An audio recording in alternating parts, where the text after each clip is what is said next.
पहले हम लोग पेड़ के नीचे बैठ के बात कर पाते थे और 70 साल बाद सिर्फ तंबू और टेंट लगा के बात कर पाते। स्वरूप यही बदला है कि पहले अमरैया के नीचे सभा सम्मेलन करते थे, अब टेंट लगा के सभा सम्मेलन करते हैं। पहले हम लोग खटिया में सोते थे, अभी पलंग में सो रहे हैं। मतलब ज्यादा स्वरूप नहीं बदला है। अब बाकी लोग का देखिए, जो उद्योगपति हैं, व्यापारी लोग हैं, कैसे आए थे आप सभी लोग अभी मास्टर ट्रेनर के द्वारा सुनेंगे। तो हमारे मास्टर ट्रेनर आगे हैं, मैं लेट ना करते हुए उनको आमंत्रित करूंगा कि गुरु ग्रंथ गंतव्य बिना सारा सगा समाज भटक गया और कोठी महल थाना सब सुना पड़ गया। सारा सगा समाज धरा का धरा रह गया। इसी कड़ी में मैं हमारे मास्टर ट्रेनर को आमंत्रित करूंगा कि गुलाब नाग खुशिंगा जी आए और अपनी दंड व्यवस्था की आर्थिक मेगा प्लान को कड़ी बाई कड़ी हमारे सगा समाज को बताएंगे। सर, आपका स्वागत है। इनके सम्मान में मैं सभी सगा साथियों से जोरदार ताली से स्वागत करता हूं।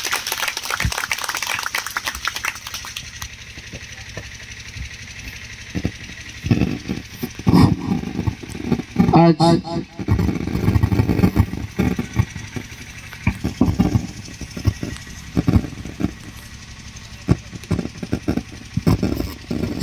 ब्लॉक स्तरीय आदिवासी व्यवसायिक सांस्कृतिक वैधानिक आर्थिक गण व्यवस्था का ब्लॉक स्तरीय मेगा प्लान में उपस्थित सभी हमारे सगा समाज एवं छोट भाई बंधु एवं हमारे पिता तुल्य सभी बैठे हुए महानुभाव को मैं पुनः सत नमन सेवा जोहार करता हूँ।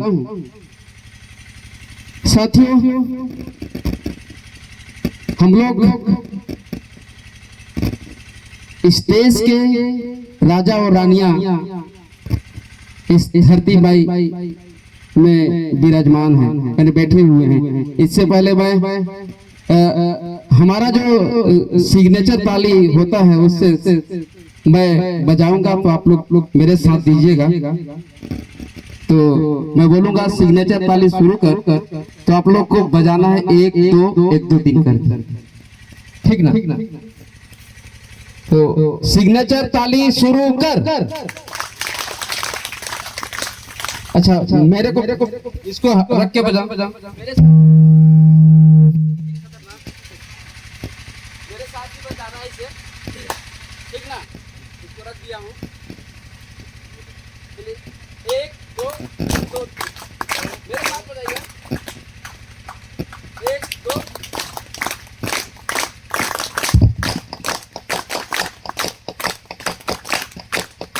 बस ना। अब 3 बार ही करना है, मैं अभ्यास करा। अब 3 बार ही करना है। तो सिग्नेचर ताली शुरू कर। 1 1 2 1 1 2 1 1 2 सेवा मुट्ठी बांध के फिर सेवा भी कहना है, ठीक ना? एक बार फिर शुरू करते हैं। 1 1 2 1 2 3 1 1 2 1 2 3 1 1 2 1 2 सेवा, ठीक। तो सबसे पहले गांव के भैया बगी ना, सेवा बोलना है ना। गांव के भैया बगी ना, गांव के गवा देवी देवता ना, जमींदारी नहीं ना। तो ज्यादा समय न लेते हुए मैं शुरुआत करता हूँ। ये लिखा हुआ है आर्थिक गंड व्यवस्था का आर्थिक मेगा प्लान। गंड व्यवस्था का आर्थिक व्यवसायिक प्रशिक्षण शिविर।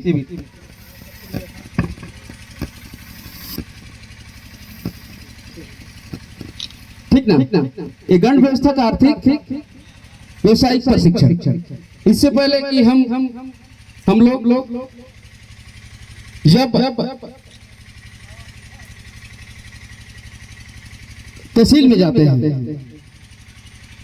में जाते हैं तो यदि इसको साबित करना है कि ये जमीन किसका है, तो तहसील में जाएंगे हम लोग तो नक्शा खसरा विवरण की जरूरत पड़ता है। उस समय नाम रहता है, पिता का नाम, फिर उसके पिता का नाम, तब कहीं जाके जमीन का नक्शा खसरा विवरण निकलता है। तो हम ये साबित कर पाते हैं कि ये जो जमीन है हमारा है। हमारे पूर्वज लोग राज किए इस देश में और हम उनके वंशज हैं। इसको हम लोग कैसे सिद्ध करेंगे? एक पहलू आता है, एक पहलू आता है कि ये हमारा जो पहली बात तो है कि आपका जमीन को पता करने के लिए जब आप तहसील में जाते हैं, तहसील में जाते हैं तो पहले तो रखता है इसका नाम,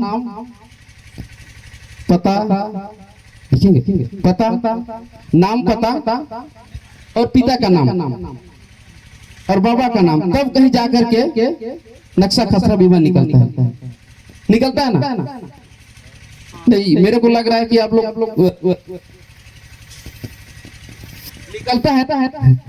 निकलता है तो बोलिए, मेरे को भी ठीक लगेगा। ऐसे लग रहा है कि मैं बोलूंगा तो दोनों तरफ से वार्तालाप होना चाहिए, तब मजा आता है। ठीक ना? तब निकलता है। इससे हम साबित कर पाते हैं कि ये जमीन हमारा है। ठीक ना? लेकिन हमारे पूर्वज लोग राज के, हम उसके वंशज हैं, तो उसको कैसे पता करें? इसके लिए कहीं तो कोई लिखे नहीं लिखे ना। तभी अभी हमारे जो भाई साहब बता रहे थे कि हमारा जो गढ़ किला है, जैसे रोहतासगढ़ है, गढ़मंडला है, या बसराजकुंवरगढ़ है, या समलाईगढ़ है, या जंगल में शंकरगढ़ का डिपाडी वाला जो है, वो अवशेष कहाँ से आया?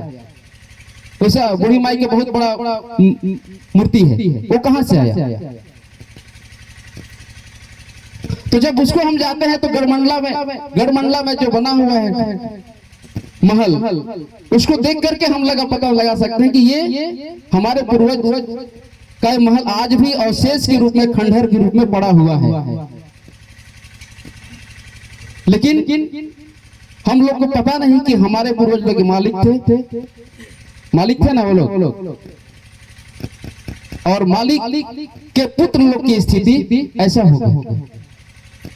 बीच में जो 50 से 60 सालों के समय, ये 50 से 60 साल, ज्यादा समय नहीं हुआ है, या इसको 70 कर लेते हैं या 80 कर लेते हैं, 80। इस बीच में ऐसा कौन सा घटना घटा कि जो रोडपति था वो करोड़पति बन गया, और जो करोड़पति था वो रोडपति हो गया?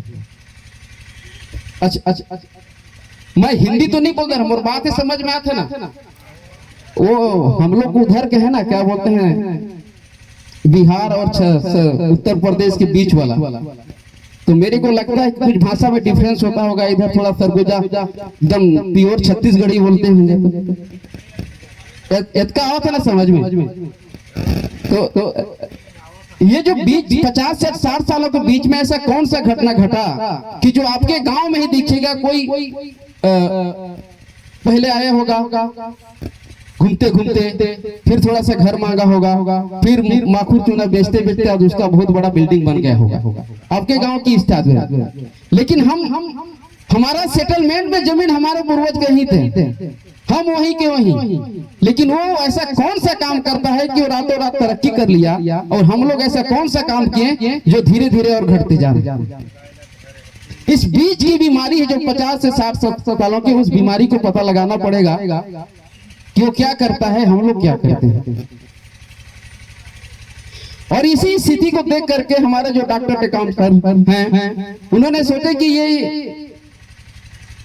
ये जो ऐसा स्थिति है, इसको थोड़ा सा बताने को मैं एक देश का उदाहरण देना चाहूंगा। दुबई एक देश है, दुबई एक देश है, वहां पर पूरे विश्व के लोग जाते हैं घूमने के लिए।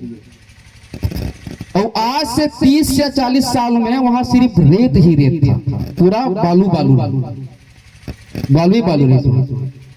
तो दुबई के राजा का नाम है शेख मोहम्मद रशीद अल मखदूम, शेख मोहम्मद बिन रशीद अल मखदूम। उन्होंने सोचा कि अगर इस तरह वहां पेट्रोल निकलता है, लेकिन 1% माने 1% ही पेट्रोल है, बाद बाकी रेत। तो वहां पानी नहीं मिलता है। उन्होंने सोचा कि अगर इस तरह से तेल से ही हम पानी खरीदेंगे, तेल से ही पूरा लोगों को, पूरे दुबई वालों को भोजन देंगे, तो ज्यादा दिन तक मैं जिंदा इन लोगों को नहीं रह सकता हूँ, राजा है।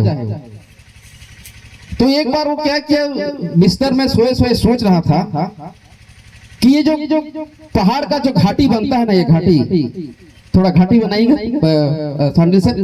घाटी जो बनता है ना वी आकार का पहाड़ जो रहता है ना, जैसे हम लोग जंगल में आए तो पहाड़ दिखा होगा, वो ऐसे बनते हैं ना, घुटरा जगह बोलते हैं गोंडी में ना, पहाड़ हिंदी शब्द है, घुटरा बोलते हैं क्या गोंडी में। तो ये घुटरा जो बना है ना, ये कैसे बना होगा सोचता हो?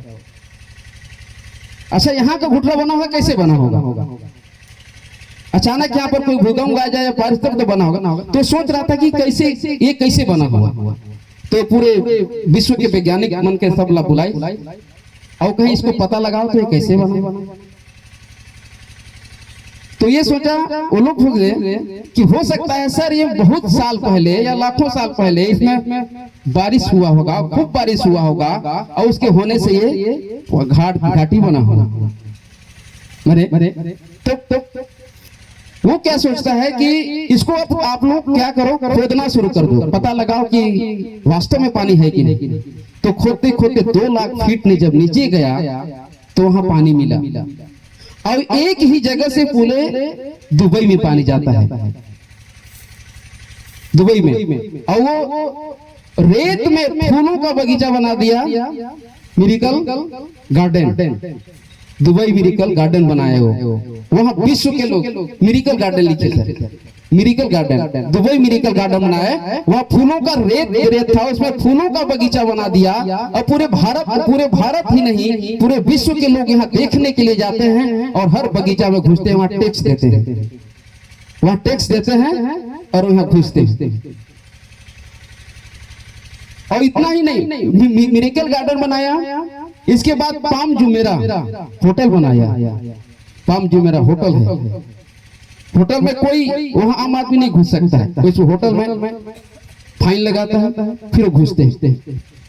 पाम जुमेरा होटल बनाया, इसके बाद भी इसमें नहीं रहा। अब वो सोचता है कि अब इसमें क्या किया जाए।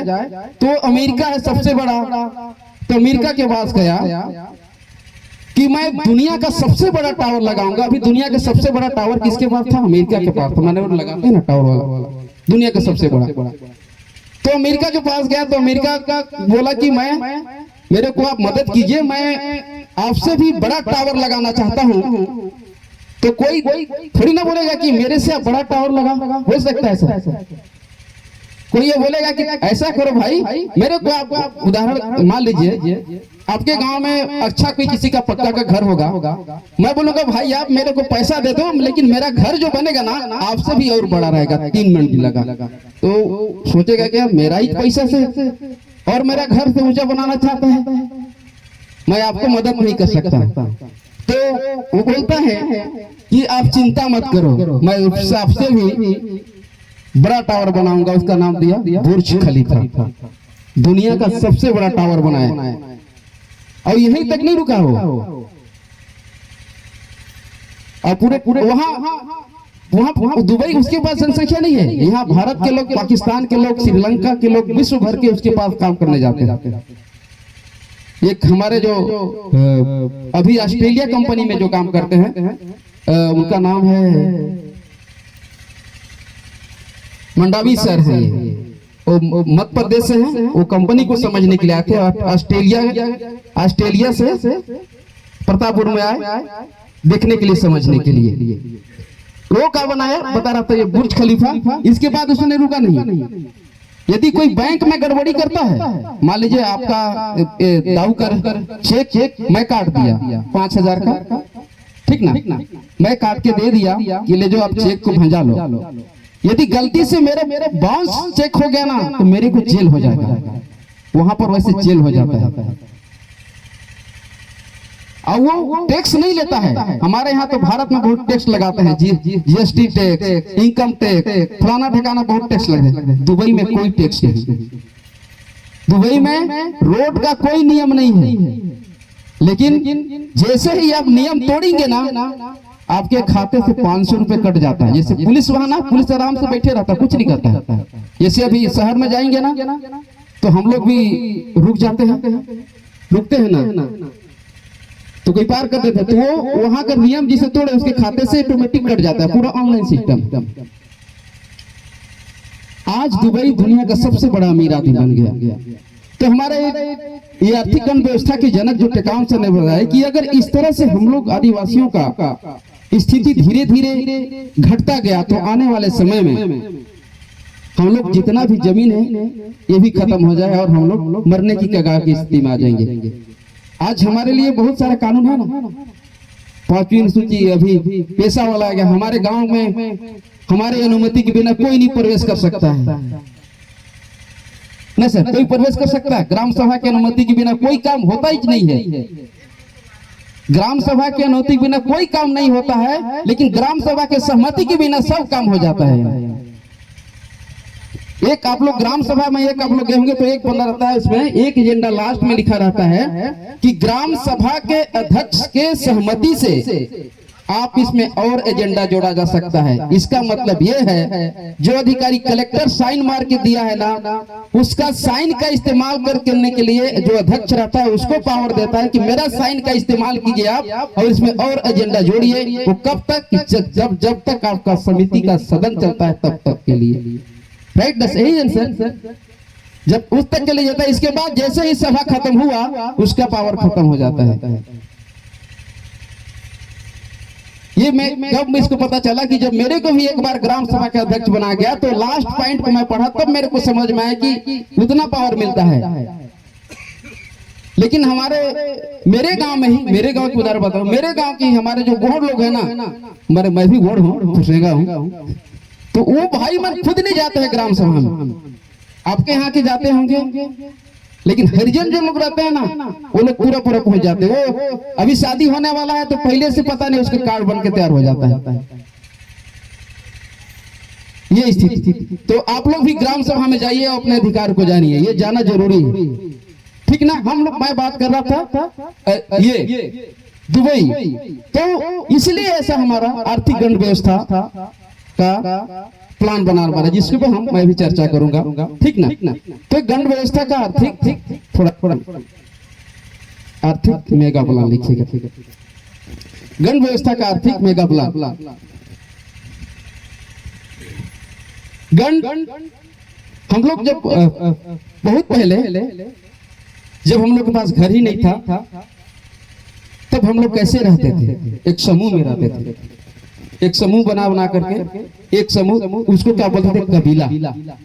एक कबीला दूसरे कबीला, जैसे आज उस कबीला ना, आज वो कबीला पारा में बन गया है या मोहल्ला में बन गया है। जैसे इधर उरांव का घर है तो उरांव का बस्ती रहेगा, इधर गोड़ लोग का है तो सिर्फ गोड़ का रहेगा, उधर पंडो लोग सफाई का है तो पंडो का रहता है।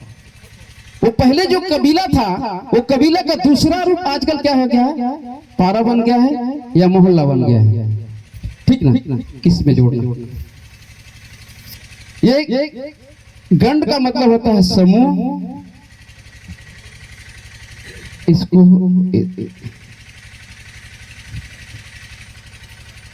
इसमें पारंपरिक, इसको मैं ये नाम इसलिए रखा, थोड़ा सा संक्षिप्त नाम बताना चाहूंगा कि पारंपरिक आदिवासी महासभा, इसका नाम रखने के पीछे मकसद क्या है और ऐसा नाम क्यों रखा है, ठीक ना? उसमें लिखेगा सर, पारंपरिक आदिवासी महासभा संयुक्त गोंडवाना भारत। पारंपरिक का मतलब ये होता है कि हमारे पूर्वजों के द्वारा बनाई गई व्यवस्था, जिसके द्वारा आज भी हम शासित और संस्कारित होते हैं। अभी की व्यवस्था ने हमारा पारंपरिक व्यवस्था था। जैसे ये अभी हम लोग गोंगो किए, गोंगो ये हमारा पारंपरिक व्यवस्था है, अभी का हम लोग नहीं बनाए, या अभी कोई तत्काल नहीं बनाया गया है। ये हमारे कई सालों से, कई वर्षों से हमारे पूर्वज लोग करते आ रहे हैं। उसी व्यवस्था का हम लोग आज भी करते हैं। जैसे हम लोग घर में जब त्योहार खाते हैं ना, घर में जब त्योहार खाते हैं तो छोटा लड़का लोग को भी बैठा लेते हैं अगल बगल। अभी ये बात मेरे को कब समझ में आया कि जब मैं छठवीं हम लोग पढ़ते थे तो हमारे बड़ा मन जो रही ना त्योहार खा तो हमन मला बुला के बैठा ले, किया। उस समय समझ में नहीं आया, लेकिन ये समझ में कब आया कि अभी ये व्यवस्था को बताना शुरू किया, तब समझ आया कि पारंपरिक का मतलब ये होता है कि हमारे पूर्वजों के द्वारा बनाई गई व्यवस्था, जिसके द्वारा आज भी हम शासित और संस्कारित होते हैं। मतलब सियान मन न दो तुरे तिहार खाता तो लड़का वाला भी बैठा लेता, तो कैसे बैठा था? लाइन से इसलिए बैठाते हैं कि कल के दिन ये काम आपको ही करना है, ठीक ना।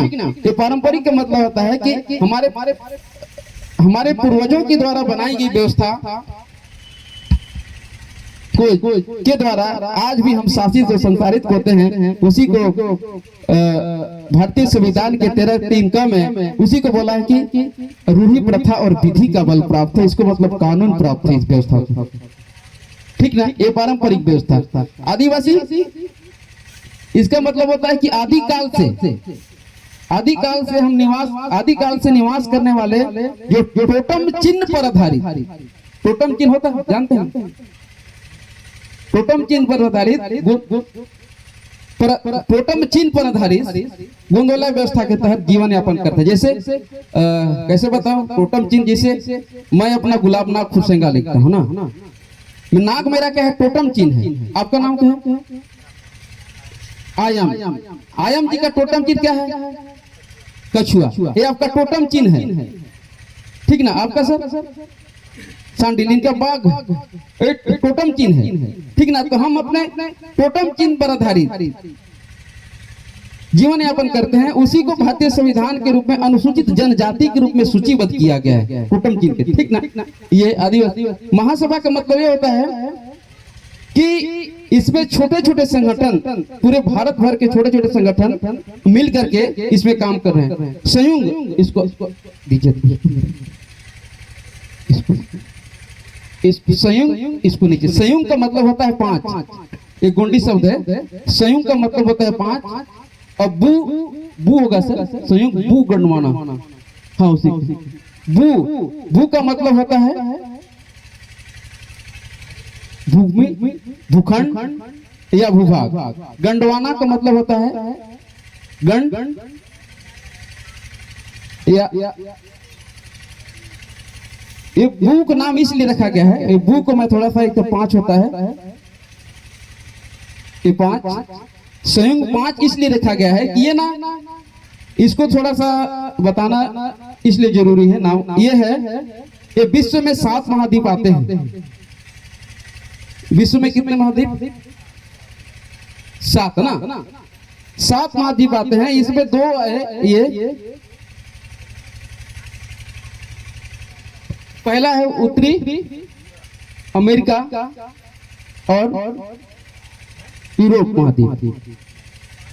इसमें इसको उत्तरी अमेरिका और यूरोप, इधर का जो भाग है इसको बोलते हैं दक्षिण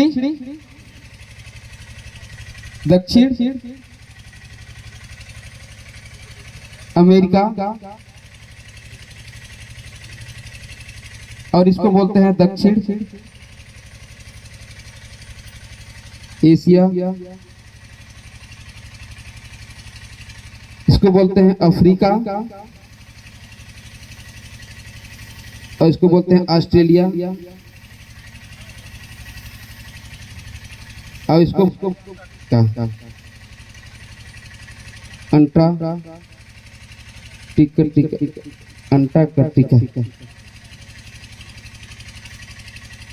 अंटार्कटिका।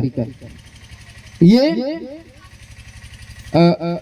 एशिया, इसको यूरोप महाद्वीप, इसको एशिया महाद्वीप। एशिया महाद्वीप 5 भूखंड, जिसे हम लोग कहते हैं ना संयुक्त 5, ठीक ना। ये भूखंड, भू का मतलब होता है जमीन, भूखंड या भूभाग। ये यहां से इसी को ऊपरी वाला भाग को क्या बोलते हैं? अंगारा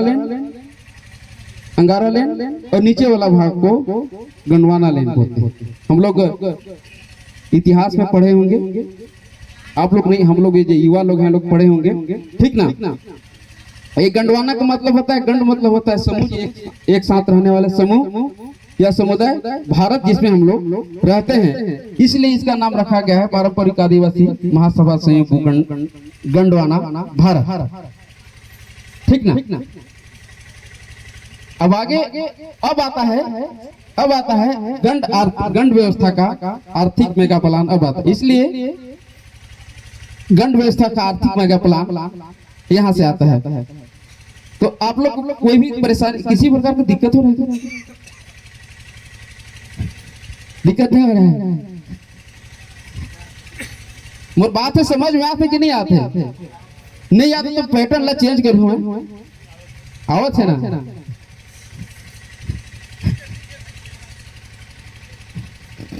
आप लोग भी हाँ कुछ बोलते रहिएगा तब ठीक लगेगा मेरे को ऐसा लगता है कि मैं ये अकेला बोल रहा हूँ तो अजीब टाइप लग रहा है। ठीक ना। गंड व्यवस्था का आर्थिक मेगा प्लान। गंड का मतलब होता है समूह। गंड लिखिएगा ना सर, गंड इसको नीचे लिखे गंड नंबर 1 दीजिएगा। गंड धन तंत्र, गंड धन गंड धन प्लस तंत्र बराबर गणतंत्र। गणधन तंत्र बराबर गणतंत्र। हम लोग 26 जनवरी में गणतंत्र दिवस मनाते हैं ना। स्कूल जाने वाले कितने बच्चे हैं? सब लोग स्कूल गए हैं ना? गणतंत्र दिवस मनाए हैं सभी लोग। ठीक ना। बराबर गणतंत्र। गण जो समूह है, गण समूह, गण शब्द से निकल के आया है गणतंत्र। फिर दूसरा नंबर लिखिएगा सर, नंबर 2 पे। नंबर 1 गणतंत्र को और क्या बोलते हैं? इधर स्टूडेंट लोग गणतंत्र को क्या बोलते हैं? गणतंत्र, लोकतंत्र, जनतंत्र बोलते हैं ना। गणतंत्र सर लिखिएगा आप ना। जनतंत्र, जन धन तंत्र बराबर जनतंत्र बराबर जनतंत्र। जनतंत्र होता है ना। जन किसको कहा गया है? 4 प्रकार की समुदाय होता है सर। उधर एसटी ऊपर लिखे ST, SC, OBC, general, minority और अल्पसंख्यक। 4-5 प्रकार का होता है। आदिवासी, जनरल, ओबीसी, मुस्लिम और एक क्या होता है? इतना ही होता है ना, पिछड़ा वर्ग। इतना प्रकार का होता है। एससी, फिर ओबीसी, फिर सामान्य को जनरल बोलते हैं। फिर इतना ही आता है ना। लेकिन अनुसूचित जन यहाँ लिखे हैं सर। अनुसूचित जनजाति, जन शब्द किसके लिए प्रयोग किया है? जन शब्द किसके लिए प्रयोग किया है? अनुसूचित जाति होता है ना, लेकिन अनुसूचित जनजाति, जनजाति किसको बोलते हैं? आदिवासी। अनुसूचित जनजाति है ना, कि उसमें लिखा रहता है ना, कॉलम में आता है अनुसूचित जनजाति माने आदिवासी। ठीक ना। और एक आता है लोकतंत्र सर। लोकतंत्र तीसरा लिखिएगा, लोकतंत्र, लोकधन तंत्र। आदिवासियों के नृत्य को क्या बोलते हैं? लोक नृत्य। आदिवासियों के गीत को क्या बोलते हैं? लोकगीत। जैसे हम लोग का गीत होता है मांदर के साथ गाते हैं, वो है लोकगीत। आदिवासी के वाद्यंत्र जो हम लोग भूल चुके हैं, कौन सा वाद्यंत्र? तमूरा के साथ जो बजाते हैं वो लोक वाद्यंत्र आता है। तमूरा किसने लोग बजाते हैं? जब देवार लोग कभी देवारी सिखाते हैं ना, उस समय तमूरा के साथ भजन बजाते हैं कि नहीं? अब अभी भी बजाते हैं ना, कि भूल गए? आया भी है, देखिए यहाँ आया भी है लोकतंत्र। और जिस जगह पर आदिवासी रहता है उस क्षेत्र को क्या बोलते हैं? लोक संरक्षित क्षेत्र। उसी को भारतीय संविधान के 205वीं अनुसूची में 5वीं अनुसूची का दर्जा प्राप्त है। उसी को मैं अभी बोला था कि ग्राम सभा की अनुमति के बिना कोई आपके गांव में नहीं घुस सकता। लेकिन कब? जब आपके गांव में गांव का राज सरकार बन जाएगा तब। यहाँ पर तो यहाँ ये पंच यहाँ कोई नहीं बन सकता है, लेकिन हमारे यहाँ पंच नहीं कोई बन सकता है अनुसूचित क्षेत्र में। ये लोकतंत्र। और सबसे चौथा लिखिए सर, रिपब्लिक।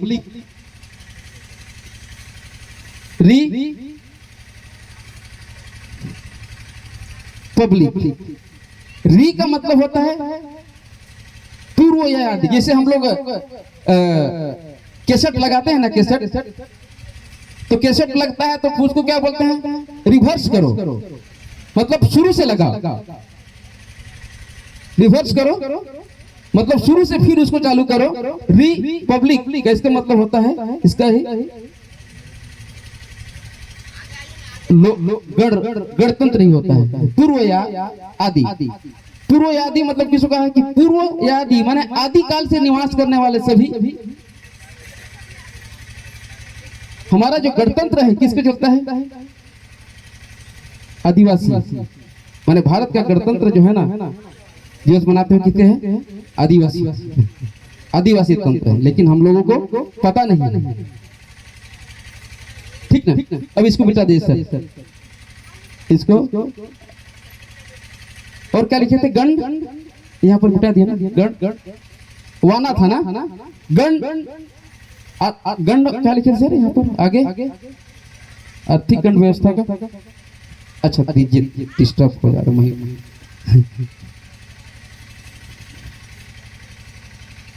हाँ, ये था गण व्यवस्था का।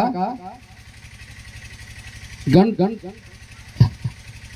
व्यवस्था आप लिख दीजिए, आपका बड़ा गण व्यवस्था का आर्थिक मेगा प्लान। ये है गण व्यवस्था का आर्थिक मेगा प्लान। यहाँ देखिए गण व्यवस्था का ये, इसका ए और ये चीज समझ में आ गया। वहां पर जो लिखा है गण व्यवस्था का। अब ये आर्थिक का मतलब ये होता है कि किसी भी राष्ट्र के समृद्धि में जो वृद्धि होता है उसे क्या बोलते हैं, आर्थिक। या आपके पास जो समृद्धि है, मान लीजिए आपने 1000 रुपए आपके पास है और 1000 रुपए में से आपने 2000 बना लिया, लेकिन 1000 आपके पास क्या है, 1000 पड़ा हुआ है ना, 1000 पड़ा हुआ है ना आपके पास। मैंने आर्थिक का मतलब किसी भी देश या राष्ट्र की समृद्धि में या किसी भी व्यक्ति के समृद्धि में जो वृद्धि होता है उसे क्या बोलते हैं, आर्थिक।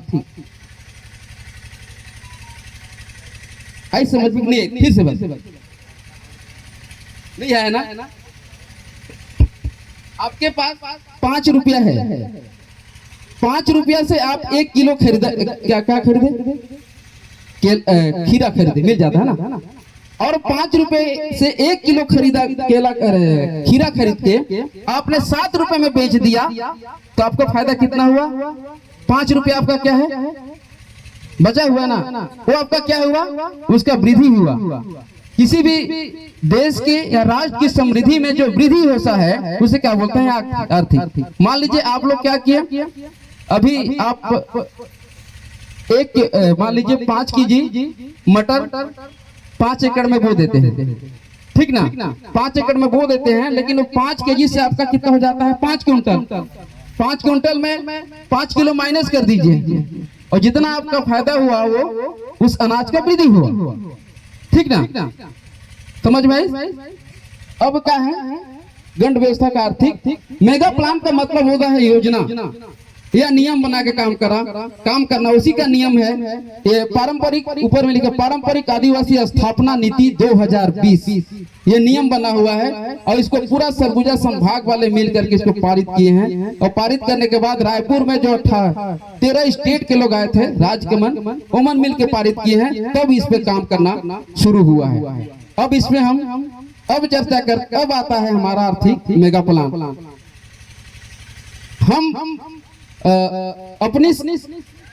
हम आदिवासी लोग इस देश के मालिक हैं, फिर भी हम अपनी समस्याओं का समाधान नहीं निकाल पा रहे हैं। क्यों, ऐसा क्या कारण है कि हम लोग अपनी समस्याओं का समाधान नहीं निकाल पा रहे हैं?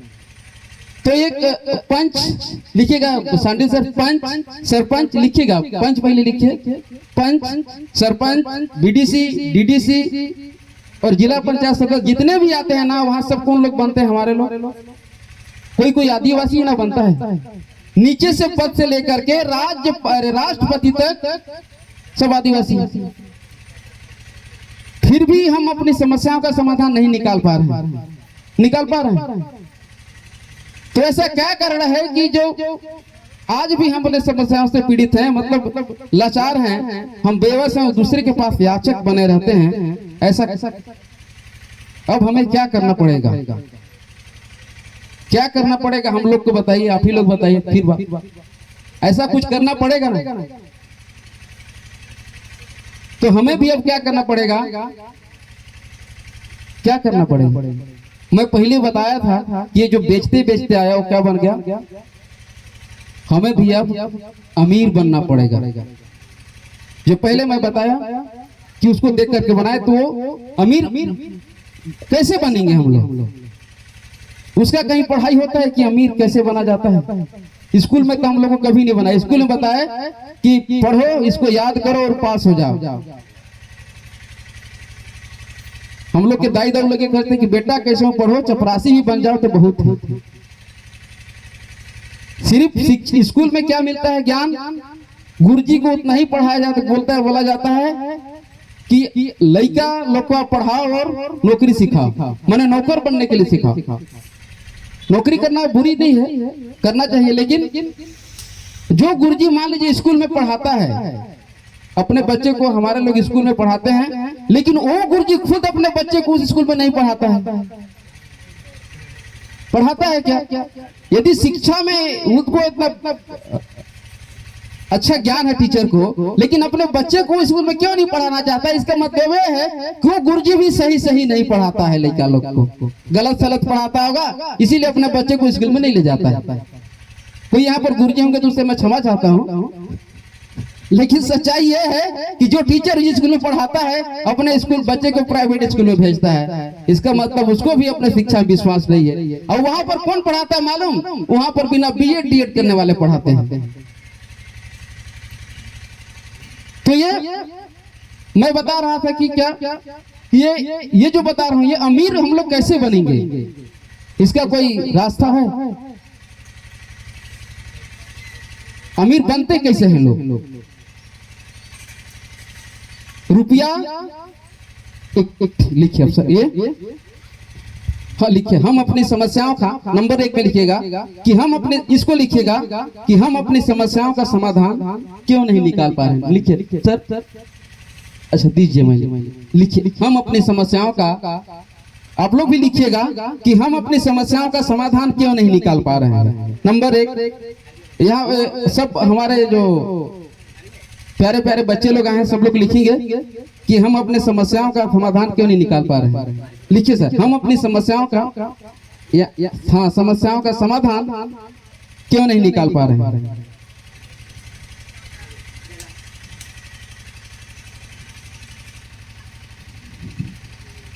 तो बीच में सर बीच में म्यूजिक वाले अपने भी है टीम का, थोड़ा बुढ़वा।